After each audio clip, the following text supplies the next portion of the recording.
ఏకీభవిస్తే, ఈ భూమి యందు ఏకీభించి ప్రార్థన చేస్తే, పరలోకమందున్న తండ్రి ఏం చేస్తాడంట? ఆయన కుడి చేతి సాయం చేశాడంట దావీదుకి.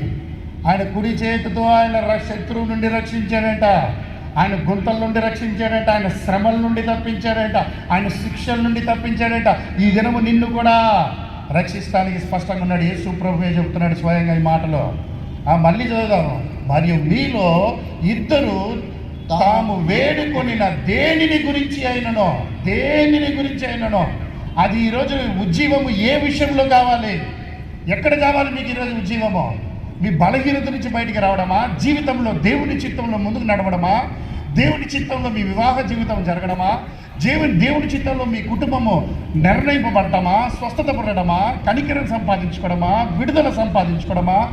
స్వస్థతను సంపాదించుకోవడమా? ఉజ్జీవము ఈ శరీరానికి కలిగి